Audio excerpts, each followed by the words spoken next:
বন্ধুরা তোমরা দেখো আজকে বৈশাখ মাসের আজকে 29 তারিখ মনে হয়, আর কালকে 30 তারিখ সংক্রান্তির দিন আমরা আমাদের বাড়িতে ওই ঝাড়ার খুঁটি টাঙ্গাছি। তোমরা তো সব জানো, চলো দেখাবো, দেখতে হবে, তোমাদের কথাগুলো শেয়ার করি আর আমাদের কি কি হচ্ছে সেটা তোমাদের দেখাবো।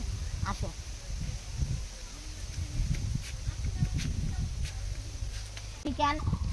তোমরা জানো বৈশাখ মাসের 7 তারিখে আমরা যজ্ঞ দিছিলাম, তখন ছোট বাড়ির জিনিসপত্র সব বাঁশের মধ্যে নিয়ে আসছিলাম, বাঁশতলা নিয়ে এসে রাখিছিলাম। এই আমার শরীর খারাপের জন্য এত খারাপ লাগিচ্ছে, সেই জন্যে আমি জিনিসপত্র গোছাতে পারিনি। আজকে এগুলো গোছাগাছি করব, সেই জন্য দেখাচ্ছি। আর এই দেখো এখানে আসো, তোমরা তো সবাই জানো এখানে যজ্ঞ হয়েছিল। এই যজ্ঞের ইটগুলা আমরা আজকে তুলব।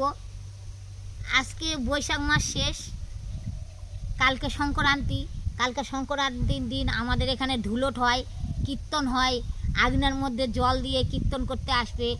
আর এই যে ঝাড়ার খুঁটিটা টাঙ্গাচ্ছি, যেটা ঝাড়ার খুঁটি, ওটা কালকে আমরা তুলে জলে দিব। আর কীর্তন আসবে, কীর্তন এখানে আগুনের মধ্যে জল দিয়ে দিবে, জল দিয়ে গোড়াগড়ি করে, সবাই মিলে গোড়াগড়ি করে কীর্তন করে, আর খুব আনন্দ লাগে। সেই জন্যে আজকে এই ইটগুলা তুলতেই হবে, এই ইট কিন্তু রাখা যাবে না। সেই জন্য আজকে খুব পাড়াপাড়ি ঘরবাড়ি মুছলাম, সংক্রান্তি কালকে কীর্তন হবে, ঘরবাড়ি মুছলাম। এই আগনাটা মুছতে পারিনি, তে ইটগুলা ছিল সেই জন্যে মুছতে পারিনি। এখন আমি এই ইটগুলা সরাবো। ইট না সরালে এখানে কীর্তন আসবে, অনেক লোকজন আসবে, ছেলেপেলেরা, এখানে কীর্তন করা যাবে না। সেই জন্য তোমরা দেখো, এতদিন আমার শরীর যদি ভালো থাকতো এই ইটগুলা তুলতাম, শরীর ভালো নাই জন্যে ইটগুলা তুলতে পারিনি। বন্ধুরা আজকে আমাকে তুলতে হবে, শরীর খারাপ হলেও আমাকে তুলতে হবে, না হলে কালকে কীর্তন হবেই না। এই দেখো আমি ইটগুলা তুলে এখানে জড়ো করবো। এই ইটগুলা ওই মামি নিয়ে যাবে, আমাকে বলিছে। অল্পতে নোকটার লাগলো না, মামি নিয়ে যাবে, আমার অত দূর নিয়ে যাওয়ার শক্তি নাই। সেই জন্য মামি বলিছি তুমি নিয়ে যাবে, বলিছে তুই ওখানে জড়ো করে রাখ, আমি নিয়ে আসবো পরে। সেই জন্য আমি জড়ো করে রাখিছি, কিন্তু দেখো এত শক্ত, আমি তুলতেই পারছি না ইটগুলো।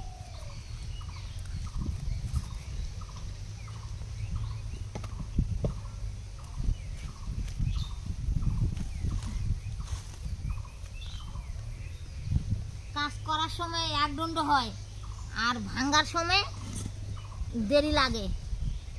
ওই জন্যে এই দেখো এখন আমাকে জঞ্জাল করা লাগিছে, এগুলা ভাঙ্গান আর কেউ নাই, লোকজন, আমাকেই করা লাগবে। বন্ধুরা দেখো, এই আজকে যদি ইট পরিষ্কার না করি, কালকে কীর্তন কিন্তু হবে না এখানে।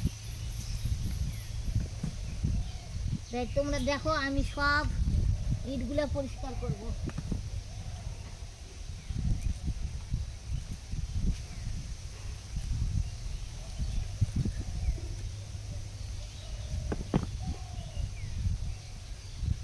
যজ্ঞের সময় অনেক আত্মীয় স্বজন আসছিল, কিন্তু এই ইটগুলা তুলে দেওয়ার জন্য কেউ থাকেনি, সবাই চলে গেছে।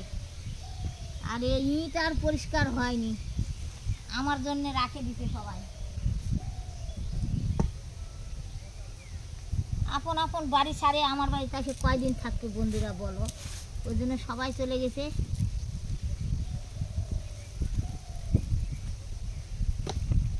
এখানে বুঝি 21-22টা ইট আছে, এই 20-22টা ইট তোলা চারটিখানি ব্যাপার।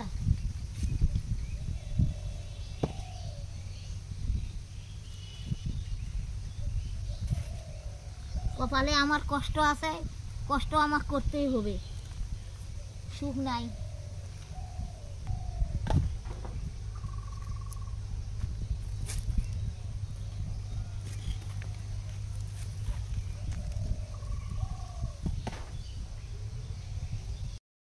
এই দেখো আমি তুলসীর গাছ লাগাচ্ছি টপের মধ্যে। তুলসীর গাছটা কি সুন্দর হয়েছে বন্ধুরা বলো, এই দেখো জল দিই গোটাই মাস, ওই দেখো যজ্ঞর সময় লাগালাম, যজ্ঞ করতে লাগবে সেই জন্যে। আর গোটাই মাছটা জল দিলাম, কি সুন্দর হয়েছে তুলসীর গাছটা দেখো। তোমরা দেখো তুলসীর গাছটা কি সুন্দর হয়েছে, তুলসী মহারানী ফাইন লাগছে দেখতে। এখানে রেখে দিলাম। গোবর নাই সেই জন্যে বাইরেটা অত মুছতে পারিনি, অল্প একটু মুছে আমি রেখে দিছি দরজার সামনে। মানুষের থেকে গোবর চায় চায় আনা, কত আর গোবর আনবো, সেই জন্যে অল্প একটু দরজার সামনে মুছেছি, রেখে দিছি, আর মোছা হয়নি। আর গোটাই বাড়িটা এই দেখো বারান্দা টারান্দাগুলো সব মুছলাম আমি, খুব কষ্ট করে আজকে ঘর বাড়িগুলো মুছলাম। প্রতিবার মামিক দিয়ে মুছে নিই, সোনার মা মামি মুছে দেয়, আজকে মুছতে পারলাম না। মামির বাড়ির মামির বৌমার বাচ্চা হচ্ছে, ওখানে মামির খুব কাজ, মামি কাজ করে সারাদিন তেমন বসতে পারে না, সেই জন্যে আমি বলেছি যে আমি কষ্ট করে মুছি। তোমরা এই দেখো মোছা, আমাদের বাড়িঘর ভালো নয়, লাইন টাইন ভালো নয়, সেই জন্যে মোছাটা তোমরা ভালো করে বুঝতে পারছো না। যখন মুছলাম তখন যদি দেখাতাম তাহলে ভালো হতো, কিন্তু ওই ভাস্তাটা আসেনি, শুয়ে ঘুম পাচ্ছিল, সেই জন্য আমি তোমাদের দেখাতে পারিনি। নমস্কার বন্ধুরা, ভিডিও এইখান থেকেই শেষ। হরে কৃষ্ণ।